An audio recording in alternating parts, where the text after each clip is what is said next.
نحمدہ و نصلی علی رسولہ الکریم۔ عزیزان محترم، میں Muhammad Aslam Dode, chairman liberal party Pakistan, آپ سے مخاطب ہوں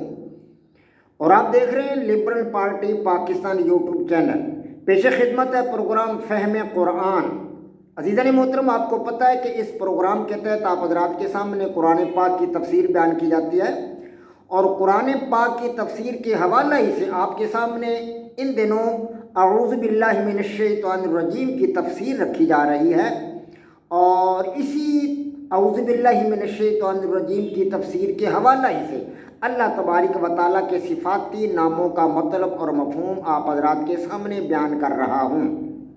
اللہ تبارک و تعالیٰ کے 136 ناموں کا مطلب اور مفہوم آپ حضرات کے سامنے رکھ چکا ہوں۔ آج مزید 2 نام اللہ تبارک و تعالیٰ کے آپ کے سامنے رکھوں گا۔ ان میں سے پہلا نام ہے اللہ تبارک و تعالیٰ کا القائم۔ القائم کے میں نے ہر شے کی حفاظت کرنے والا اور ہر شے کو اس کے حال کے مطابق برقرار رکھنے والا۔ قرآن پاک میں الحی القیوم، الحی القیوم، اللہ لا الہ الا ہو الحی القیوم لا تأخذہ سنۃ ولا نوم لہ ما فی السماوات و ما فی الارض، کہ اللہ ہی وہ ذات ہے جو حی و قیوم ہے، جو ہمیشہ سے زندہ ہے اور ہمیشہ زندہ رہے گا، اور وہ ہمیشہ قائم دائم رہے گا۔ زمین اور آسمان کی بادشاہی اسی کے لیے۔ تو عزیزان محترم، یہ اسم جو ہے سورہ رعد کی آیت نمبر 33 سے لیا گیا ہے، القائم۔ جی ہاں، سورہ رعد کی آیت نمبر 33 سے اس کو اخذ کیا گیا ہے، اور یہ سورہ رعد کی آیت اس طرح ہے، افمن ہوا قائم، افمن ہوا قائم علی کل نفس بما کسبت وجعلوا للہ شرکاء، تو کیا جو خدا ہر متنفس کے اعمال کا نگران اور نگہبان ہے، تو کیا جو خدا ہر متنفس کے اعمال کا نگران اور نگہبان ہے وہ بتوں کی طرح بے علم اور بے خبر ہو سکتا ہے؟ وہ بتوں کی طرح بے علم اور بے خبر ہو سکتا ہے؟ ان لوگوں نے تو خدا کے شریک بنا رکھے ہیں۔ اللہ تبارک و تعالیٰ کی ذات بتوں کی طرح بے خبر نہیں ہو سکتا، بے علم نہیں ہو سکتا۔ کائنات کا ذرہ ذرہ اللہ تبارک و تعالیٰ کے زیر نگی ہے، اللہ تبارک و تعالیٰ کی حفاظت کے اندر ہے، اللہ تبارک و تعالیٰ کی نگرانی کے اندر ہے، اللہ تبارک و تعالیٰ ہی اس کا نگہبان ہے۔ اللہ تبارک و تعالیٰ نے کائنات کی تمام چیزوں کو قائم دائم رکھا۔ جب سے کائنات وجود میں آئی ہے آج تک اس کو اربوں سال بیت گئے، اللہ تبارک و تعالیٰ نے اس کی تمام چیزوں کو قائم دائم رکھا ہو، اس لیے کہ وہ القائم ہے، چیزوں کو قائم دائم رکھنے والا۔ پانی اسی طرح آبی بخارات بن کر اوپر جاتا ہے اور بارش برساتا ہے، جس سے ہماری فصلیں سیراب ہوتی ہیں، ہماری زمینیں سیراب ہوتی ہیں، ہماری فصلیں اگتی ہیں، بڑھتی ہیں، پھل پھول لاتی ہیں اور ہمیں اس سے فائدہ ہوتا ہے۔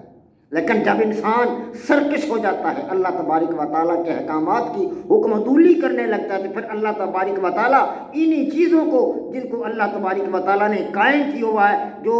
اپنے حال کے مطابق ہر وقت برقرار ہیں، اپنے وجود کے مطابق برقرار ہیں اور حالت قیام میں ہیں، اللہ تبارک و تعالیٰ انہی چیزوں کو انسان کے لیے عذاب بنا دیتا ہے۔ اور یہی پانی پھر سیلاب کی صورت میں جب بہتا ہوا آتا ہے تو بستیوں کی بستیوں کو وہ اپنی لپیٹ میں لے لیتا ہے۔ اور ہوا جس سے انسان زندہ ہوتا بندہ ہے، آکسیجن جسے وہ اپنے پھیپھڑوں کے اندر لے جاتا ہے اور زندہ ہوتا بندہ ہے، اور جاندار تمام کے تمام حیوانات جتنے بھی ہیں وہ سب کے سب آکسیجن سے زندہ ہیں، اور جتنے بھی پودے ہیں وہ سب کے سب کاربن ڈائی آکسائڈ کے ذریعے زندہ ہیں۔ تو یہ ہوا کا ایک مجموعہ ہے، کاربن ڈائی آکسائڈ ہے، آکسیجن ہے، نائٹروجن ہے، آبی بخارات ہے، یہ ہوا ہے۔ تو یہ ہوا بھی جانداروں کے لیے ضروری ہے، لیکن جب انسان سرکش ہو جاتا ہے تو پھر اسی ہوا کو اللہ تبارک و تعالیٰ آندھی اور طوفان کی صورت میں انسانوں پر برپا کر دیتا ہے اور ان کو ملیہ میٹ کر دیتا ہے۔ اسی طرح روشنی ہے، سورج کی روشنی سے فصلیں پکتی ہیں، انسان اپنے کاروبار زندگی انجام دیتا ہے سورج کی روشنی میں، لیکن جب اللہ تبارک و تعالیٰ کہ سرکشی کرتا ہے انسان، سرکش اور باغی ہو جاتا ہے اللہ تبارک و تعالیٰ کے سامنے، تو اللہ تبارک و تعالیٰ اسی سورج کو کہتا ہے کہ میرے سورج آگ برسانا شروع کر دے بندوں پر، تب اللہ تبارک و تعالیٰ کے حکم کتاب کے مطابق دھوپ اتنی تیز ہو جاتی ہے کہ انسانوں کا باہر نکلنا ناممکن ہو جاتا ہے، فصلیں جل کر تباہ ہو جاتی ہیں، پانی خشک ہو جاتے ہیں، دریاؤں کے، جھیلوں کے، ندی نالوں کے پانی خشک ہو جاتے ہیں، انسان پیاس سے مرنے لگتا ہے، پھر وہ پکارتا ہے کہ اللہ تو ہی میرا رازق و خالق ہے، تو ہی میرا مالک ہے۔ تو عزیزان محترم، اللہ تبارک و تعالیٰ کی ذات القائم ہے، چیزوں کو ان کے حال کے مطابق قائم دائم رکھنے والا، چیزوں کی حفاظت کرنے والا ہے، زمین کی پستیوں سے لے کر آسمان کی وسعتوں تک، کہکشاؤں تک اور کہکشاؤں کی وسعتوں تک، بلندیوں تک، خلا کے اندر، فضا کے اندر، ہاں جی، زمین کے اوپر، زمین کے بستیوں میں اربہا کائنات کی چیزیں ہیں جن کو اللہ تبارک و تعالیٰ جن کی حفاظت فرمایا، جن کو قائم دائم اس نے رکھا ہوا ہے۔ عزیزان محترم، اگلا اللہ تبارک و تعالیٰ کا نام ہے الواقی۔ الواقی اس کا مصدر وقایا سے ہے، معنی اس کے کہ کسی شے کو مضرت رساں، ضرر رساں، تکلیف دینے والی اور ایذا دینے والی چیز سے بچانا۔ قرآن پاک میں ہے فَوَقَاهُمُ اللَّهُ شَرَّ ذَلِكَ الْيَوْمِ، سورہ دہر کی آیت ہے یہ۔ اللہ تعالیٰ نے ان کو اس دن کے شر سے بچایا، اللہ تبارک و تعالیٰ نے ان کو اس دن کے شر سے بچایا، فَوَقَاهُمُ اللَّهُ، ان کو بچایا اللہ تبارک و تعالیٰ۔